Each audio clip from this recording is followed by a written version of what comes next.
Dentro de uma casa espírita, nós compreendemos assim, é estudo desde o começo. Você vê que hoje a gente ainda não conseguiu implantar, mas é um sonho, que a gente consiga implantar a evangelização de gestantes. Eu não sei se você sabe, mas no movimento espírita já existe evangelização de bebês, evangelização para 2 anos, para 1 ano de idade, e eu vi acontecer num treinamento na USE, lá em São Paulo. É lindo, fantástico, impressiona. Mas existe a evangelização de bebês, existe já a evangelização para os pais que querem engravidar, ou seja, o processo de levar o conhecimento da doutrina espírita ou da realidade da vida sob a ótica do espiritismo, ele começa desde lá do princípio e não para nunca, não vai acabar nunca. E aí a mãe ali já está gestante e aí é falado do evangelho ali, passado o conhecimento para a mãe, mas também pro naturalmente, feto. Né? O espírito está ali, né? O espírito, ele não vem mas só lá na hora que vai nascer. Comum. Uma reunião comum. Não tem nada de diferente.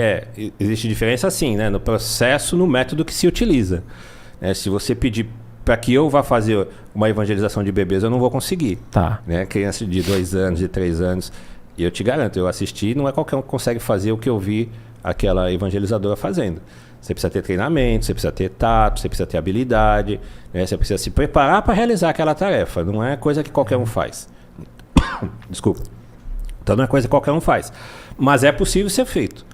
Por pessoas devidamente qualificadas, é possível ser feito. Assim no bebê, também na gestante. Porque a gestante está ali, está o pai, está a mãe, e o filho também está presente. O espírito faz parte do laço familiar, né? Ele não fica alheio ao processo de gestação. Ele está ali e já pode receber orientação, naturalmente que sim. Márcio, a doutrina assim, é tão rica para nós, né? Que você consegue imaginar o destino que a nossa vida teria tomado. No caso do teu exemplo ali, que a tua mãe te puxou de volta ali para a doutrina, se não tivesse feito isso? Eu às vezes costumo falar com as pessoas mais próximas, assim, né? Não sei, talvez eu nem estivesse mais aqui.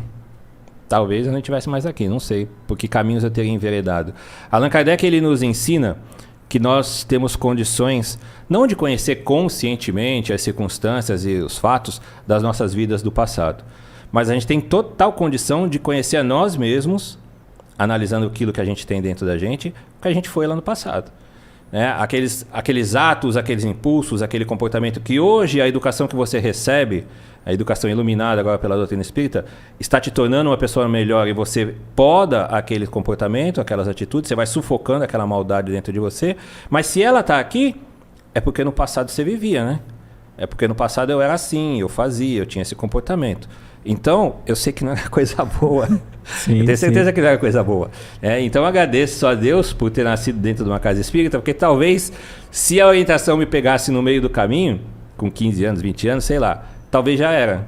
Ou se tivesse em uma outra crença religiosa, acho que não iria conseguir aceitar a filosofia das religiões. Pela racionalidade, o espiritismo me prendeu e me convenceu. E eu tenho aprendido muito e continuo aprendendo muito com ele. Quando Cristo esteve na Terra, primeiro que ele é o Senhor planetário, né? A gente precisa compreender Jesus da forma como o Espiritismo nos ensina o que ele é.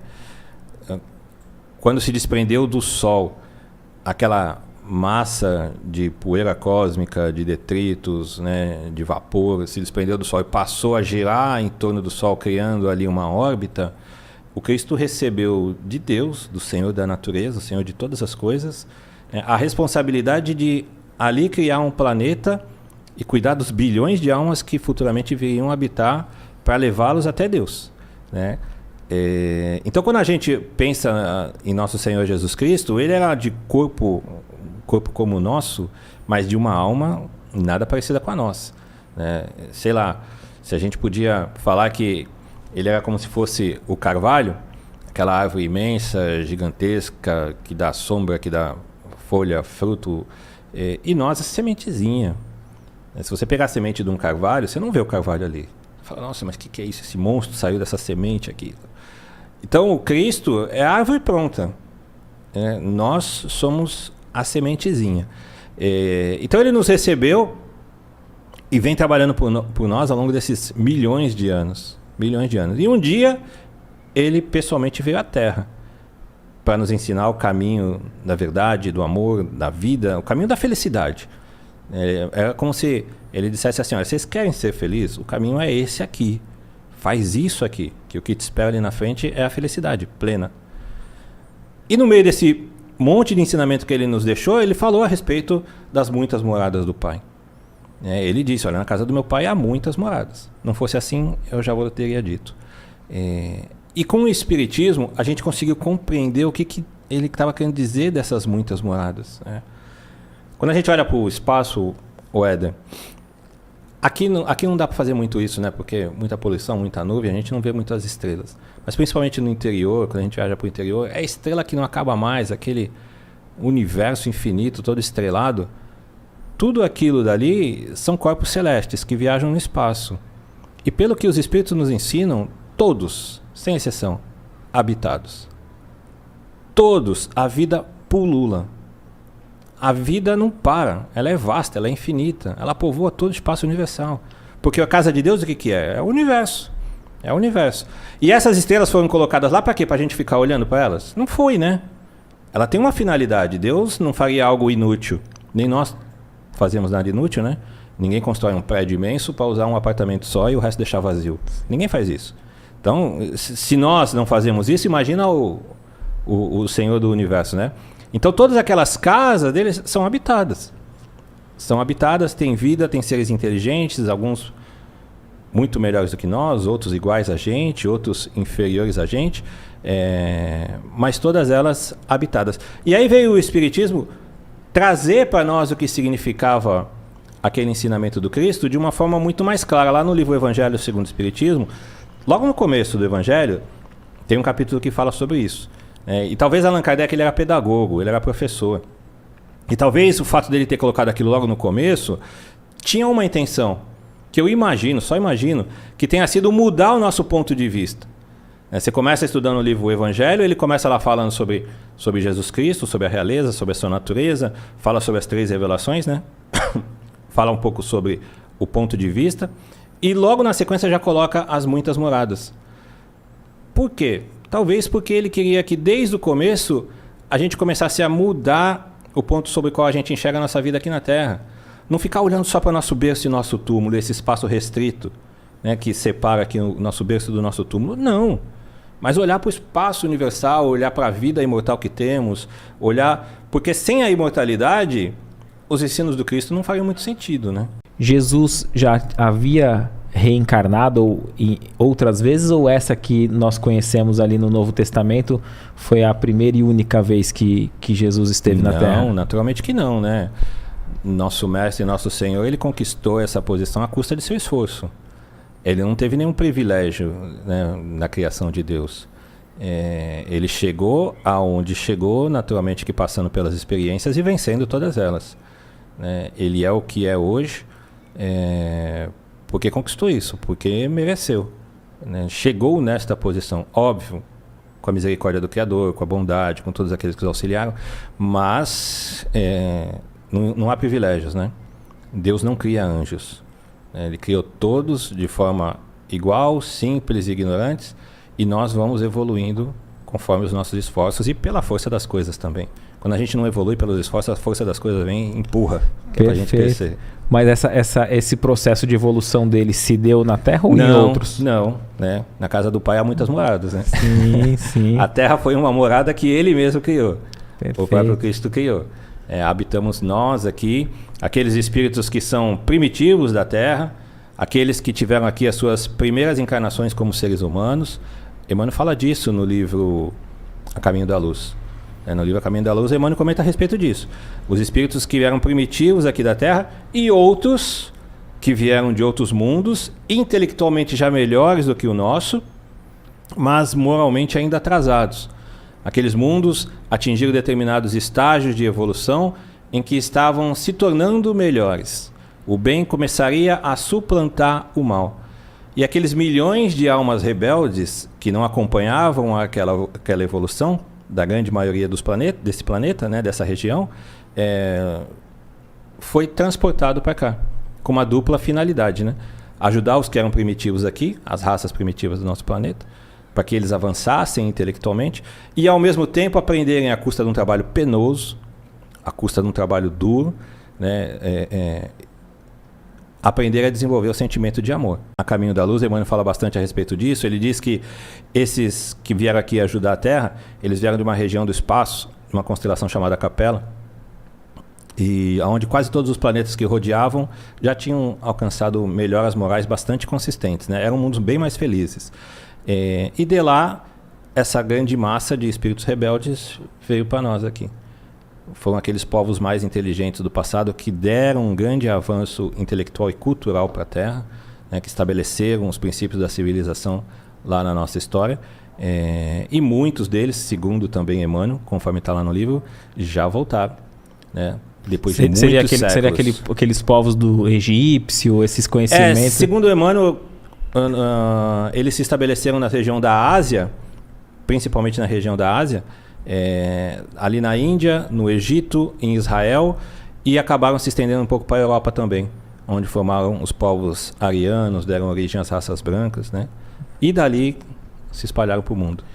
Mas a gente não pode asseverar que regrediu, né?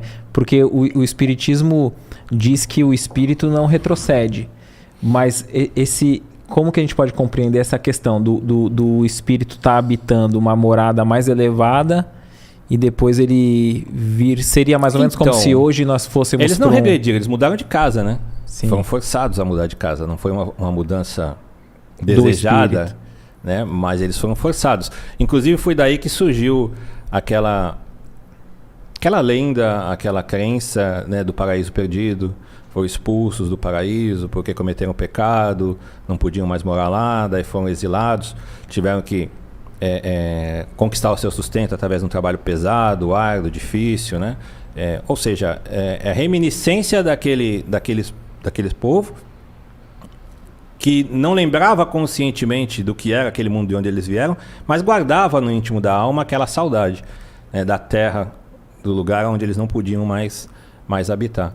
E foi ali que surgiu essa ideia, essa crença do paraíso perdido, né? E muitas religiões falam sobre o fechamento de um ciclo, né? Uns falam, era de Aquário, qual que é o da Messiânica, Kaique? Era da noite e tal. Então a gente vê que bastante religião compreende esse momento de transição, né? A Terra está passando por esse momento que houve em Capela. Allan Kardec, ele ensina pra gente lá no Evangelho, não só no Evangelho, em outros livros da codificação também. Se quiser mais água daqui, pode pegar. Obrigado. Ele ensina pra gente que os mundos têm... Eles não são iguais, absolutamente iguais, mas têm características próximas. E por conta dessas características próximas, ele acabou criando uma espécie de fase, né, de evolução dos mundos. Então tem os mundos primitivos, que a Terra já foi um dia, e a gente conhece bem, nossa pré-história relata como é que foi isso. Tem os mundos de provas e expiações, que a gente conhece bem também, que é o que a gente vive, né?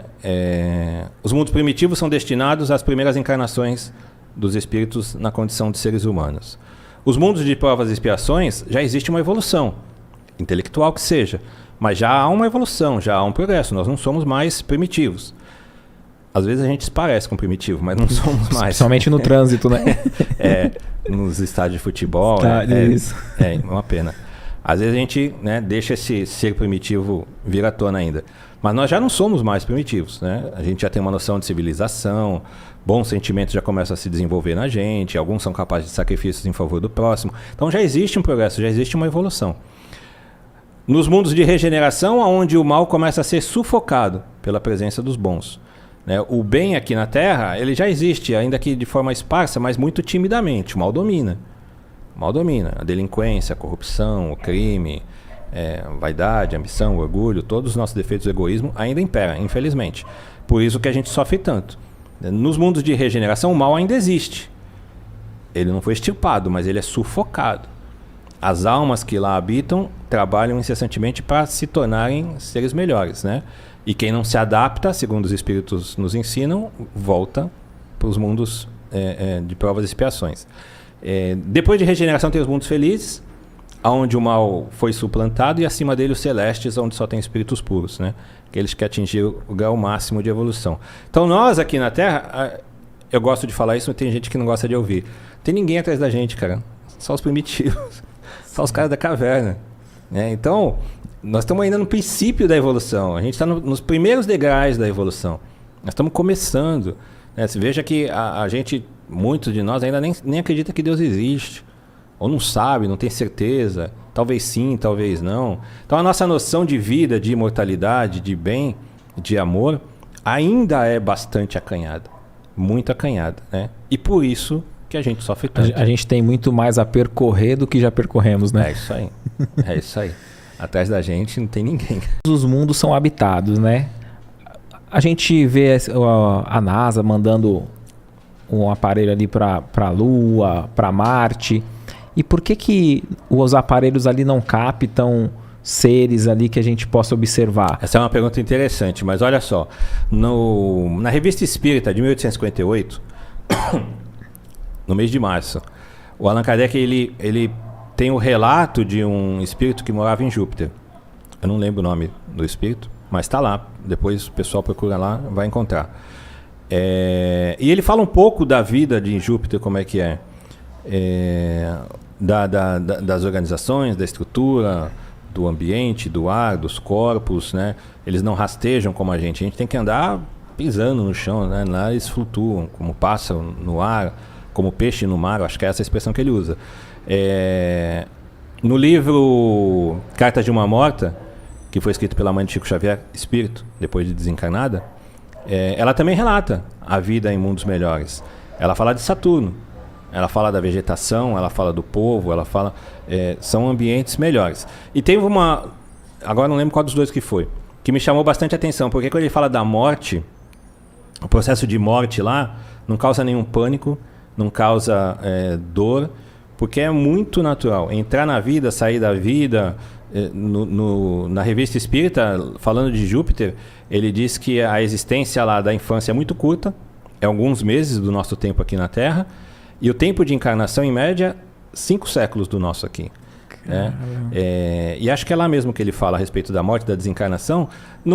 O corpo não se decompõe e é comido pelos vermes, como acontece aqui.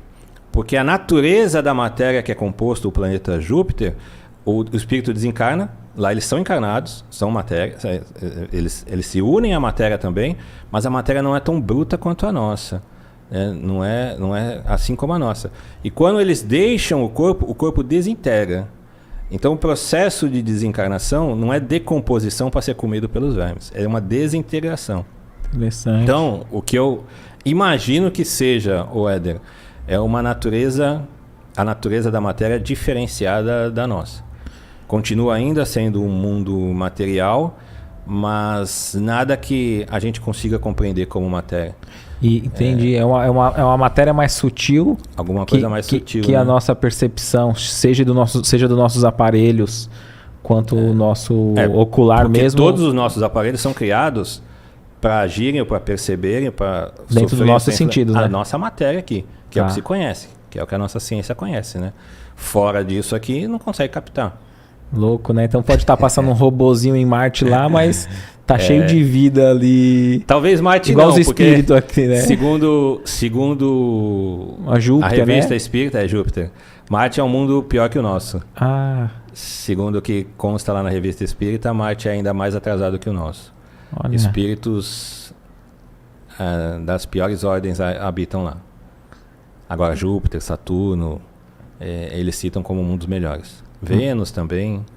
E eles são tão avançados, tanto intelecto quanto moral. Tanto intelecto quanto moral.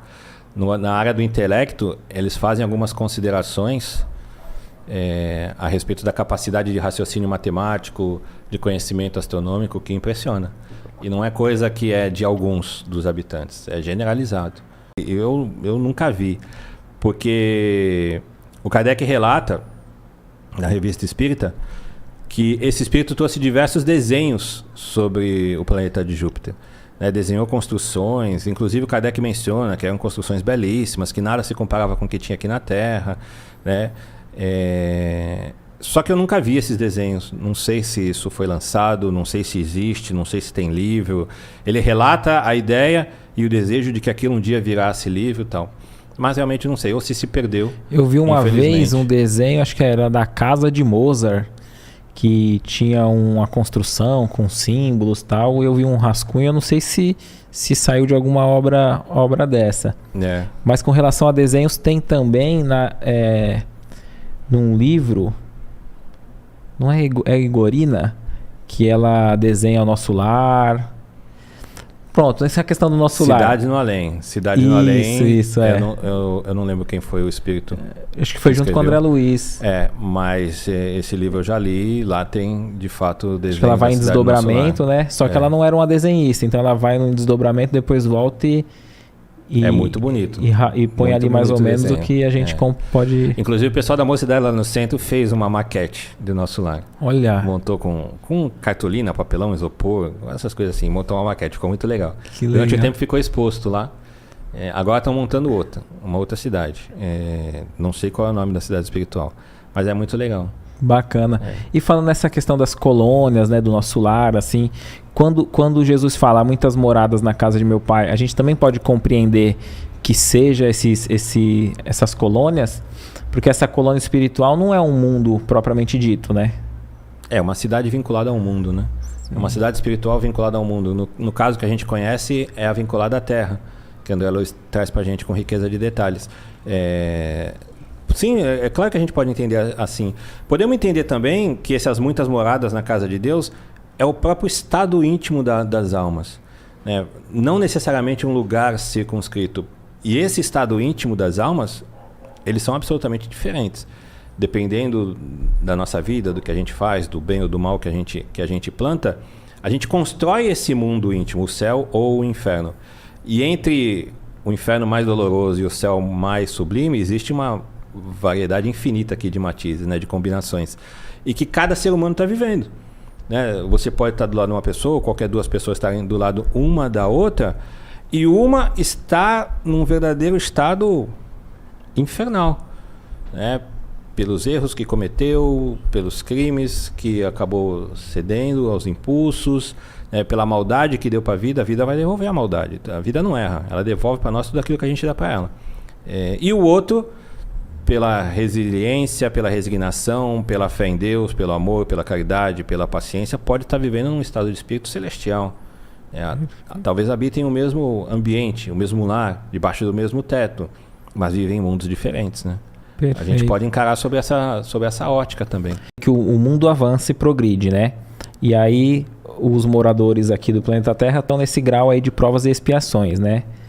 E aí você nos disse que tem o degredo, né? Então aqueles que não estão acompanhando a evolução, eles vão ali para mas veja bem, não é regressão, né? Sim. Eles são obrigados a mudar de casa, mas eles não regredem. Sim. Eles continuam no mesmo ponto de evolução que eles se encontram. Só que a casa onde eles habitavam se tornou digna de ser mais feliz. Sim. Mas eles não. Então, naturalmente, eles têm que... Eles vão num mundo onde as pessoas vibram igual ele ali, né? Isso aí. Agora, a gente pode nos empenhar dentro dessas... nos melhorando a ponto de antecipar a nossa ida para um mundo mais avançado ou não? Eu não diria que a gente pode, eu diria que a gente deve. Sim. Eu diria que a gente deve, porque qual é a finalidade da vida na Terra? A gente não está aqui para ganhar dinheiro, construir casa, casar, fazer escola. Isso não é finalidade. Isso é ferramenta. Isso é meio, não é o objetivo. O nosso objetivo é chegarmos mais próximo de Deus. É nos melhorarmos como ser imortal que somos, né? Nossa finalidade é essa. É chegarmos na felicidade e quanto mais rápido, melhor. E a gente vai ser mais veloz nesse processo de aprendizado e de melhoria íntima, quanto mais a gente se esforçar, quanto mais a gente se dedicar. Se a gente relaxa, como em tudo na vida, né? Se a gente faz um trabalho mais relaxado, não tem dedicação, o resultado demora mais para vir, né? E se a gente não fizer trabalho nenhum, pior ainda, aí que o resultado não vem mesmo. Nessa questão moral, nessa questão de evolução espiritual, não é diferente. O processo é o mesmo. Aqueles que se empenham mais, que se esforçam mais pela resignação, pela aproximação com Cristo, pelo desenvolver a fé em Deus, em aprender a exercitar o amor, naturalmente que terão o seu tempo de evolução encurtado, né? É claro que quando a gente fala de tempo de evolução, não é meses, não é anos, nenhuma encarnação. São milhares de anos, são séculos e milhares de anos.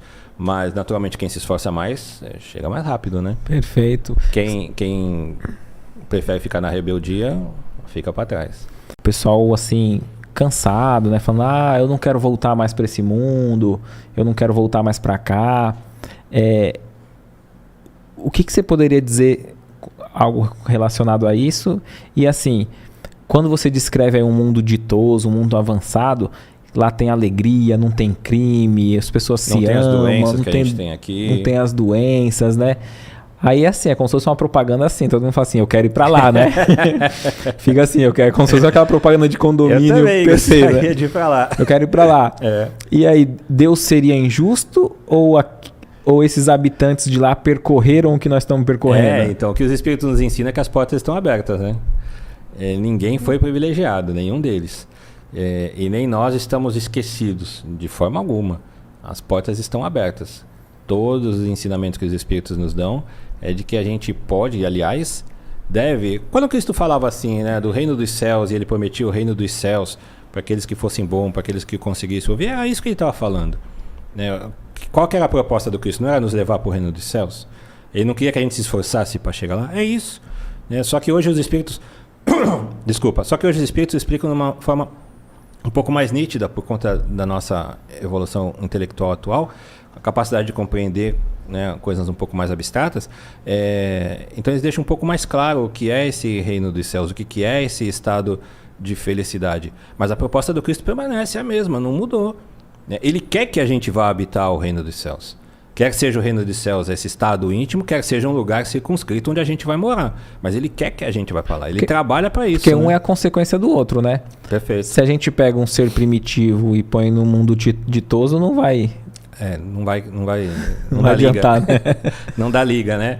Provavelmente ele não vai gostar. Né? Por exemplo, você pega alguém que está viciado, que gosta do vício, que gosta... E você coloca num trabalho... de caridade, de amor ao próximo, de servir, de ser abnegado, de ser paciente. Não fica. Ele não se sente bem ali, aquilo se incomoda uma hora, vai embora. Pode até se esforçar um pouquinho, se ele não tiver a vontade íntima de mudar, não vai ficar. Ele vai falar, pô, isso aqui não é pra mim. O que eu vi algo num livro que eu li, era do Espírito Patrícia, né, pela Vera Lúcia Marinzec, que ela tá numa colônia e descrevendo aquela colônia. Aqui é maravilhoso, tem teatro, né? Aqui as pessoas podem se confiar, né? Porque tem um rapaz que convida ela para ir num teatro e ela olha para a avó dela buscando aprovação, né? Aí a avó dela, não, pode ir, aqui pode, todos que estão aqui podem confiar nos outros, né? E aí tem ela percebe que tem uma mulher reclamando, indagando com um coordenador dela ali, né? E ela se aproxima, a moça tá assim, não, eu gosto daqui, aqui é legal. Mas aqui não pode fumar, não pode beber. As festas aqui, eu sinto falta das festas que eu tinha na Terra, né? E aí eu fico pensando, né? Às vezes a gente tem aquela ideia do André Luiz na beira de um lago, com um piano ali tocando, música clássica. Aí a pessoa quer ir pra lá. Mas às vezes a gente não gosta de música clássica nem aqui, né? Quando chegar lá vai falar, pô, mas não é bem o que eu queria, né? Não é o que eu tava afim. É isso aí, é a natureza do espírito, né? Uhum. Por isso que semelhantes se atraem.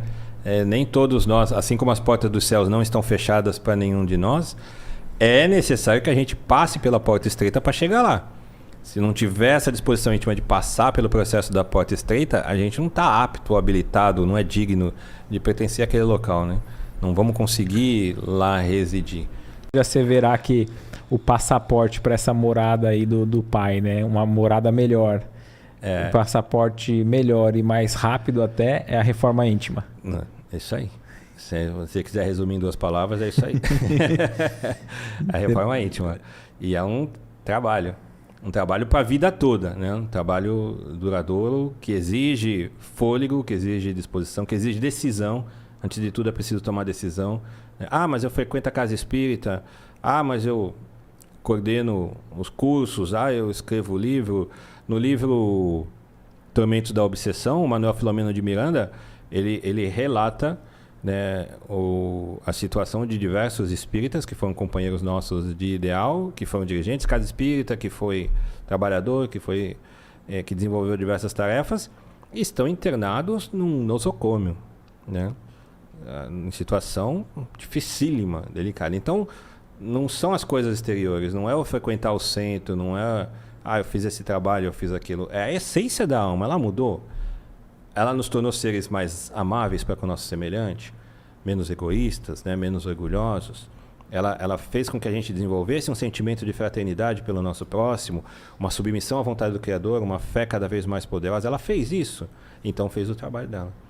Se não fez, é como diz Kardec, né, os espíritas imperfeitos. Bom, pelo menos fica o conhecimento da realidade, que vai tornar um segundo passo numa outra existência mais fácil, né, porque já não parte do zero, já conhece alguma coisa, talvez fique mais fácil numa próxima existência.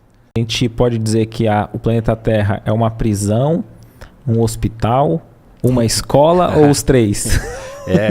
O Allan Kardec no capítulo, né, Há Muitas Moradas na Casa do Meu Pai, fala sobre isso exatamente, sobre a Terra aqui. Primeiro ele relata que aqui na Terra não está a humanidade inteira, né? Não dá para olhar a Terra e julgar toda a humanidade, justamente por causa disso. Porque seria, fazendo essa analogia, ele disse, seria como se você chegasse numa cidade e fosse nos hospitais e nas cadeias, e aí julgasse a população inteira da cidade, pelo que você viu nos hospitais e nas cadeias. Não dá. No hospital está quem é doente, na cadeia está o criminoso, e nem todo mundo na cidade é doente e criminoso, né? Então você não pode julgar a humanidade olhando só o que você vê aqui na Terra, justamente porque a Terra é isso, né? É uma cadeia espiritual, é um hospital. As almas que habitam aqui, é o que a gente falou agora há pouco, né? A gente saiu dos seres primitivos, né? Muitos de nós estão querendo deixar a delinquência só. Estamos dando os primeiros passos fora disso, né? São milênios de trevas, como diz o Emmanuel, contra uma réstia de luz que está começando a aparecer. Então, a Terra é destinada a esse tipo de espírito, a esse tipo de alma. Nós não somos os bons. Mas vem bons, existe uma solidariedade entre os planetas, entre os mundos, né? Eles se ajudam. E aqueles que governam a vida no espaço universal é quem comandam esse processo de auxílio daqueles que são melhores para aqueles que são inferiores. Então existem aqueles que são bons, que vêm de mundos melhores, para nos ajudar aqui. Mas não é a massa do povo da Terra, né? A imensa maioria de nós, um pouco melhor, um pouco pior, nós somos tudo mais ou menos farinha do mesmo saco, né? O egoísmo, o orgulho, a vaidade, tantos outros defeitos que derivam deles, ainda dominam a essência da nossa alma. Essa é a natureza dos espíritos que habitam o nosso planeta, né? Então, por isso nós somos uma escola, por isso nós somos um hospital, por isso nós somos uma cadeia. E por isso que a gente sofre tanto. Por isso tanta dor, tanta dificuldade. Não é porque Deus mandou. Deus mandou a doença, Deus mandou... Deus é amor. Deus nunca quer mandar uma doença para nós, né? Você tem filhos, Éder? Tenho uma filha. Tem uma filha. Você colocaria um vírusinho dentro dela ali para uma bactériazinha só para ela sentir? Não faria, né? Eu também não. Né? Quem ama, quem tem filho, jamais faria isso com seus filhos. Né? Por quê? Porque isso não é bom. Então qual seria a finalidade da dor? Então Deus jamais faria isso conosco. Deus mandou o vírus. Deus não mandou nada disso. Deus mandou o médico, mandou o psicólogo, mandou o remédio, mandou a vacina, mandou as casas espíritas, mandou os espíritos para nos ajudar. Isso Deus mandou. Tudo que é bom, tudo que é amor, Ele mandou. E as doenças vieram da onde? Das nossas mãos. Fomos nós quem criamos. Né? Nós criamos o ambiente propício para que ela se desenvolvesse. Nós, pela nossa atitude, pelo nosso comportamento, e não é só ambiente espiritual, é coisa material mesmo. Por exemplo, deixa eu dar um exemplo aqui, um exemplo pessoal meu. Eu descobri há pouco tempo que eu tenho diabetes. Sim. Né? Aí eu vou falar assim, isso aqui foi Deus que mandou para mim? Cara, a vida inteira eu sempre adorei doce, sempre comi muito doce, tomava refrigerante, a vida inteira sempre foi assim. E chegou num ponto que a diabetes estourou. Foi Deus que mandou? Não foi. Isso é karma da encarnação passada. Que encarnação passada? Foi de agora. Se eu tivesse um comportamento mais regrado na minha alimentação, eu não tinha desenvolvido diabetes. Nem tudo é de encarnação passada. Claro que não. Claro que não. Então, o meu comportamento de hoje desenvolveu essa doença. E assim a diabetes em mim, tantas outras doenças a gente desenvolve. Como é que a gente desenvolveu a AIDS? Foi Deus que mandou? Lógico que não. Foi coisa do passado? Lógico que não. Foi comportamento nosso aqui. E assim, tantas outras doenças a gente desenvolve por conta da natureza do nosso comportamento. Claro que tem aquelas que são consequências dos erros do passado, mas também são responsabilidade nossa, foram nossas mãos que construíram essas doenças e essas dificuldades. Não é o pai que manda pra gente, né? Ele manda pra gente o conforto, o consolo, ele manda pra gente o amparo, para que a gente enfrente as consequências das nossas próprias atitudes equivocadas, que nos geram dor, que nos geram doença, né? Mas Deus nunca manda coisa ruim pra gente, né? Tem a lei de conservação, né? Que a gente tem esse olhar para o material. Como equilibrar, né, essas duas questões, assim, o apego ao materialismo e nos espiritualizar estando na matéria? A gente precisa da lei de conservação, a gente precisa daquele instinto que nos impulsiona a conservar a nossa vida para que a gente exista o maior tempo possível aqui, né?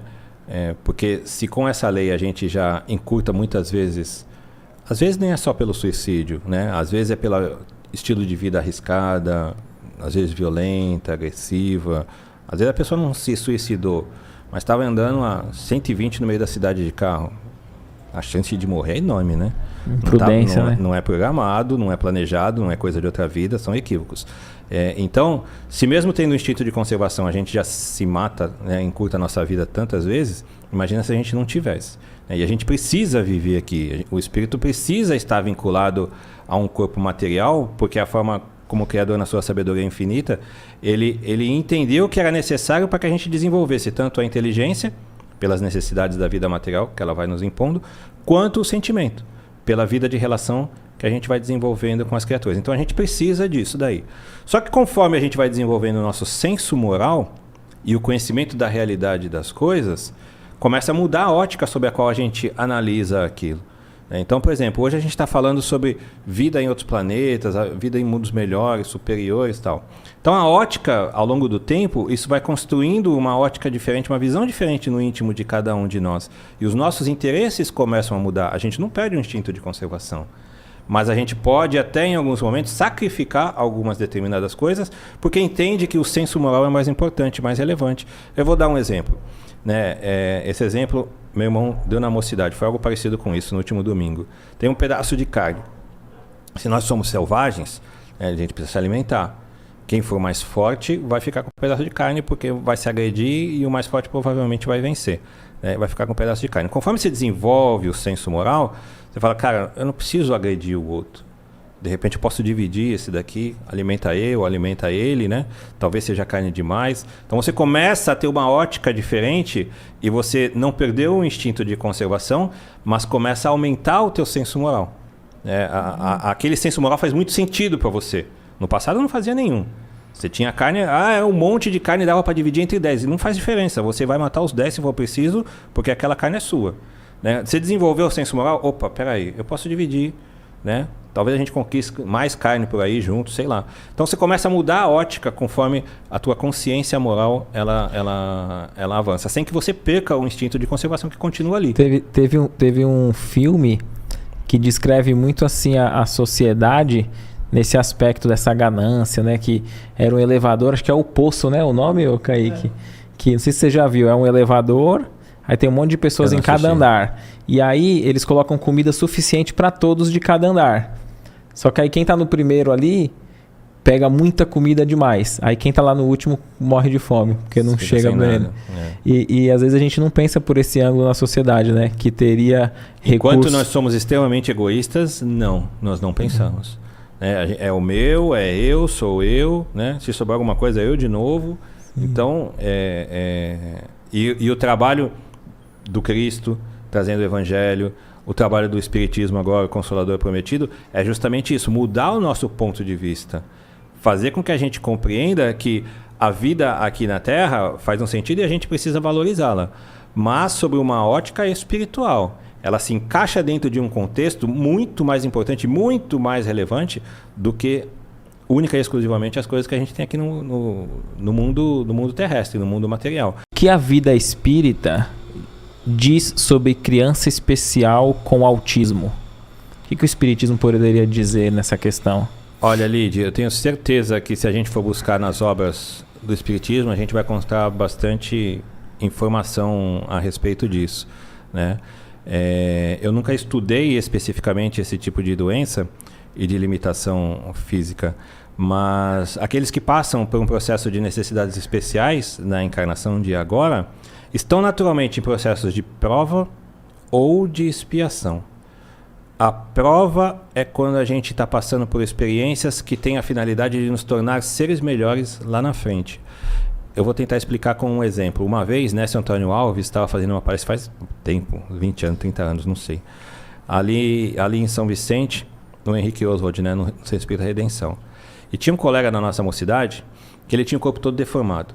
Todo. Eu não sei qual era a doença que ele tinha, mas os braços, as pernas, ele não fazia absolutamente nada. Ele precisava de ajuda para tudo, né? Foi para cama, só vivia na cadeira de roda. E ele era uma pessoa extremamente alegre, muito comunicativa e um desenhista excepcional. Excepcional. Só que como é que ele desenhava? Tinha que prender o lápis, né, nas mãos dele, que era torta, os dedos dele eram tortos, né? Prendia ali e aí ele desenhava. E os desenhos sempre excepcionais. E um dia na palestra, ele fez uma pergunta pro Nécio, falando mais ou menos isso. Ele falou, um espírito que foi muito orgulhoso, e agora no passado, e agora passa por uma experiência difícil, tal, como é que... Ele estava falando dele. E o Nécio respondeu mais ou menos assim, olha, nem sempre as experiências duras da vida são expiações. Não é porque a gente está passando por um momento, por uma situação delicada, difícil, limitada, um corpo limitado, ou as circunstâncias da essência estão nos limitando, não quer dizer necessariamente que a gente tenha feito mal no passado. Pode ser. Né? E a gente tem que espiar para corrigir. Mas pode ser também uma prova. Por exemplo, disse o Nécio, eu posso estar aqui me preparando hoje, fazendo todo esse trabalho que ele fazia com as meninas que abortavam, trabalho de divulgação, de palestra, de escrever livros, posso estar me preparando hoje para amanhã vir assim, ó, na mesma condição que você. Que maior prova de submissão à vontade de Deus, de confiança, de fé, né, do que vir numa condição bastante limitada e não perder a alegria da vida. De não perder o encanto, de não perder a beleza, de não ficar meio resmungando, lamentando. Então, essas experiências, assim o nosso amigo lá, como assim essa criança com autismo, ou é uma prova que tende a fazer com que o espírito desenvolva virtudes e qualidades, que através dessa experiência, da ajuda daqueles que estão, isso é extremamente importante, da ajuda daqueles que estão ao redor, porque ninguém avança sozinho, né? Vai fazer com que ele seja bem melhor. Ou também pode ser uma expiação por equívocos que cometeu no passado e acabou tendo a necessidade de vir nessa condição aí. Aqueles que cuidam da vida dele, os seres superiores, anjos de guarda, aqueles que cuidam da vida dele, entenderam que era o melhor processo para que ele se recuperasse. Perfeito, perfeito. Muito bem esclarecido. E independente de um fator ou outro, o amor é o que deve prevalecer, né, na sempre, família, né? Sempre, sempre. Nenhum de nós passa por nenhuma experiência, a gente não consegue avançar sozinho, a gente vive da solidariedade, vive do amor, do respeito, do carinho, da dedicação uns dos outros. A gente precisa disso. Tem hora que os idosos pensam nisso, porque são negligenciados e devido às doenças. Por que vem essa ideia neles? É dor, né, Cristina? Não é só os idosos, não. Tá cheio de jovem pensando nisso também. Pessoas de todas as idades. Muitas, muitas. E, infelizmente, é dor. E quando a dor vem e a pessoa olha para frente e não enxerga a perspectiva, no livro do Leon Denis, O Porquê da Vida, esse livro é lindo. É lindo, lindo, lindo, lindo. E eu acho que serve muito para aqueles que pensam em suicídio. Ele fala um pouco disso. A ausência de perspectiva. Se você sofre demais, se você, no caso que ela citou, idoso, se sente desamparado, as pessoas não se interessam mais por ele, ele perdeu a capacidade produtiva da vida, ele passou dessa fase, né? O padre Fábio de Mello tem um videozinho que ele fala um pouco do idoso, que eu acho muito legal. Eu vou usar uma palavra pesada, é o termo que ele usa, eu vou tentar me explicar bem aqui para ver se eu consigo passar a ideia dele. Ele diz assim, quando chega numa fase em que você, porque perdeu a utilidade, você não serve para mais nada. Você não tem mais utilidade, né? Você não... Nem lavar a louça você consegue, nem arrumar uma casa, você foi perdendo toda esse seu potencial, a sua energia, a sua capacidade, e o teu corpo físico te colocou naquele ponto de inutilidade, né? No sentido de servir ou ser útil a alguém. Porém, quando existe amor, Você chega nesse ponto de inutilidade, mas a pessoa que te ama não pode viver sem você. Você é inútil, não serve para mais nada. Mas a pessoa não pode viver sem você. Por quê? Porque saiu a utilidade e a gente na sociedade vive muito disso, de quanto você é útil para o outro. Enquanto você é útil, interessa. Quando não é útil, não serve mais. Então saiu a utilidade e só ficou o seu valor. O seu valor como pessoa. E quem te ama te dá muito valor, ainda que você seja inútil. Então, envelhecer é um pouco disso. Você vai entrando no processo de inutilidade. E isso é extremamente dolorido. Isso é extremamente dolorido. E aí você... Às vezes as pessoas se afastam, às vezes as pessoas se incomodam, não têm paciência, etc. E tal. Vem as doenças, um monte de coisa, dor. Então é uma fase da vida muito complicada, muito difícil. Realmente, se ela não estiver envolvida pelo amor daqueles que o acompanham, difícil passar, hein? E se, além do amor, não tiver uma fé religiosa, vai sobrar o quê? Para a pessoa se apoiar, não tem mais utilidade, não consegue mais fazer as coisas, depende dos outros, ninguém mais quer ela. Não tem um amor ao seu redor. Quando olha para frente e precisa de uma perspectiva religiosa para lhe apoiar, não tem, porque não tem crença. Vai fazer o quê? Então, é até natural, numa circunstância dessa, surgir a ideia do suicídio, né? Para aqueles que acreditam no nada, né? Exatamente. Minha vida tá tão ruim, é melhor acabar, já não serve para mais nada. Recentemente nós tivemos um suicídio assistido, Deus do céu, de um ator, me fugiu agora o nome dele, e o país, mas não faz muito tempo, questão de 2, 3 meses aí, porque foi noticiado. Um suicídio assistido com a família, ajudando. O cara decidiu voluntariamente e todo mundo o apoiou a tirar a vida. Que coisa triste, meu Deus. Então é essa ausência de perspectiva que causa isso, e a ausência de amor. Agora, se houvesse, e nós fizemos um estudo que é apresentado no nosso curso de cuidador de idoso, que tem lá no núcleo assistencial, e a parte que ficou para mim é justamente sobre isso, religiosidade no do idoso. E aí eu fui atrás de alguns estudos, nunca tinha visto nada. E eu fui atrás de alguns estudos acadêmicos, de profissionais da área de saúde, psicólogos, médicos, enfermeiros, e que se formaram, e eu descobri que tem um mundo de estudos nesse sentido, de o quanto a religiosidade ajuda o idoso a enfrentar as dificuldades da vida e o problema do envelhecimento dele. Então a religiosidade é um fator extremamente importante, e isso não é dito por mim, eu só estou repetindo o que esses profissionais da saúde disseram. A religiosidade é um fator extremamente importante para que o idoso conquiste resiliência, alegria da vida, fé, esperança, satisfação com a vida. Então a ausência de religiosidade também é um fator que pode levar ao suicídio. E além da religiosidade dele ter ali os conhecimentos, né, da imortalidade da alma e etc., não tendo uma limitação física muito grande, ele pode até se sentir... Pode pegar. Ele pode até se sentir útil dentro daquele meio, né? Porque vai conhecer novas pessoas ali seja numa igreja, num centro. Vai desenvolver amizades, atividades, né? Tem que ter um ideal em mente, né? E você falando sobre essa questão, às vezes a gente vê a pessoa ser útil na questão de produtivo, né? Dentro do mercado, de trabalho, capitalismo, etc. Mas eu me recordo que o Chico Xavier estava bem velhinho e ele indagou do Emmanuel, né? Falou, eu já não estou mais conseguindo psicografar, eu já não estou mais com as tarefas naquele ritmo, estou bem adoentado e tal. Eu já não estou mais sendo útil, né? Por que ainda ficar aqui e tal? E aí o Emmanuel falou, enquanto você puder fazer uma prece, uma oração por quem quer que seja, você está sendo útil. Justifica a tua vida, né? Você vê a importância. Então, às vezes, a gente não valoriza nem... Por qualquer limitação física que a gente tenha, se a gente tiver ainda um ideal da oração, do bem em prece ali, a gente ainda está sendo útil para Deus. Semelhante. É isso aí. Será que um dia o homem vai ter certeza da vida após a morte? Muitos já tem, né, Joris? Muitos já têm essa certeza inabalável. Aliás... no livro dos Espíritos, se a gente estudá-lo com dedicação que ele merece, com a atenção, olha, eu vou arriscar, é um chute. Mesmo que a pessoa seja ateu, seja descrente, não acredita em nada, materialista, cara, eu acredito que as convicções dele serão fortemente abaladas. Estuda o livro dos Espíritos.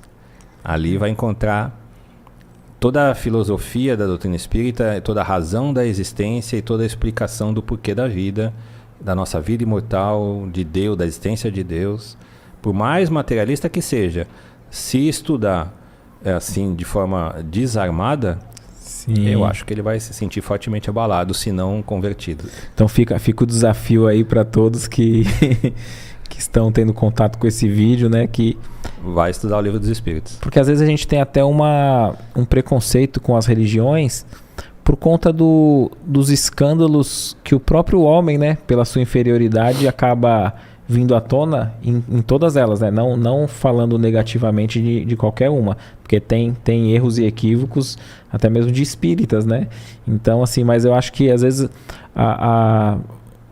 aqueles que se afastam de um lado religioso, indo mais pro ateísmo, pro agnóstico ali, talvez uma parcela também seja nesse sentido, né? De pegar uma aversão à religiosidade. Pode ser, pela experiência negativa que teve, né, no contato com pessoas que se diziam religiosas e que adotavam práticas religiosas, mas que não tinham nada de religiosidade dentro de si. Tem muitos ateus que podem ser almas muito melhores do que religiosos hipócritas. Então, isso existe. Mas é necessário que a gente tenha conhecimento, tenha entendimento, para saber entender com quem que a gente está lidando, né? Se existe verdade ali, se existe profundidade, ou é só superficialidade e aparência. Perfeito. O que for superficial e aparente não merece crédito. Perfeito. Qual o sentido de Deus ter criado o ser humano? A gente consegue saber esse início, o sentido? Por que nós existimos? Olha, Kardec perguntou mais ou menos isso para os espíritos, e os espíritos responderam assim: para habitar o universo. Porque Deus criou seres inteligentes, né? Ou seja, nós, os espíritos. E a resposta dos espíritos foi mais ou menos nesse sentido. Ele nos criou para que a gente habite o universo. Somos sua obra, por isso seus filhos. Fazemos parte da criação. E na criação existe algo que é material, né, inerte, que é manipulado pelo ser inteligente que somos nós. E esse ser inteligente ele criou para que a gente ocupasse todo o espaço universal infinito. E a gente não consegue compreender o momento, né? Se a gente for, desencarna e a gente volta uma encarnação para trás, 2, 10, o espírito sabe o instante que ele teve início ou não? Ele fala, olha só, Deus é eterno. Nós não somos eternos, nós somos imortais. A gente teve um princípio, né, mas nunca teremos um fim. Nós existimos para todo sempre. Mas Deus nunca teve princípio. Nunca teve. Allan Kardec desenvolve um raciocínio filosófico lá no Livro dos Espíritos, o que significa existir e não ter princípio, né?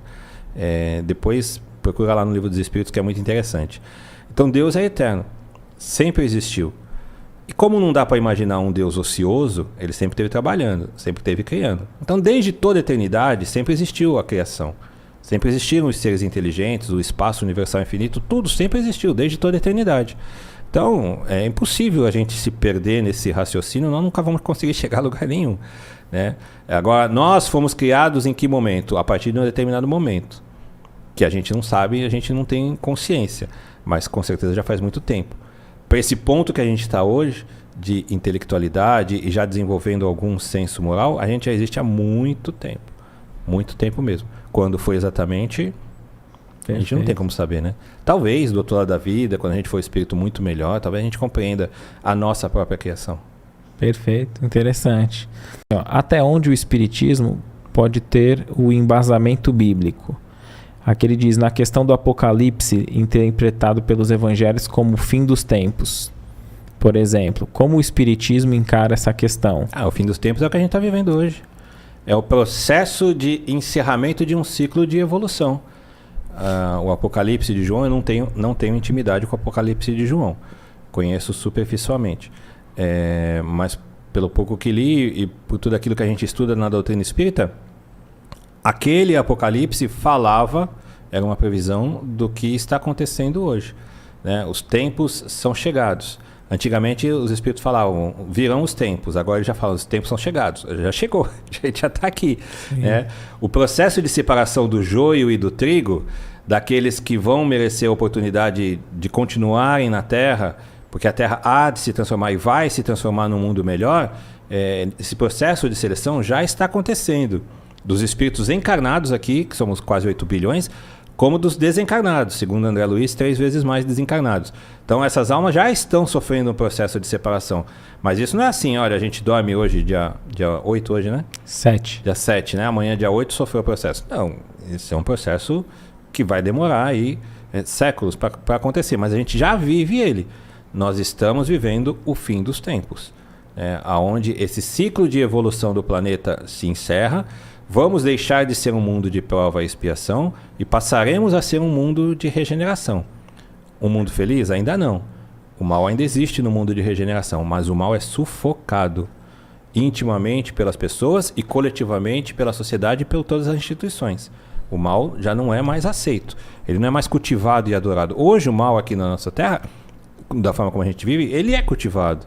Ele é adorado. Né? As paixões infelizes, inferiores, elas são cultivadas com ardor, né? Na mídia, na sociedade, em todos os cantos. No mundo de regeneração isso não vai existir. E aquelas almas que não querem se adaptar a esse processo, essa nova forma de vida, essa nova experiência mais bela, mais elevada, naturalmente vão ter que ser, como os exilados de Capela um dia vieram para a Terra, naturalmente essas almas terão que ser recolhidas para mundos onde elas se adaptem, onde a condição social possa favorecê-las, porque a Terra vai se tornar um mundo melhor. Então a gente pode asseverar que é o fim de um ciclo, o fim de um tempo, mas não o fim do mundo. Não, do planeta como estrutura não. Isso não. Né? Isso aí um dia vai acontecer, porque tudo que é material um dia se destrói, deixa de existir, o Sol vai deixar de existir, mas vai bilhões de anos aí pra frente. Não, vai muito tempo, nós não vamos viver isso.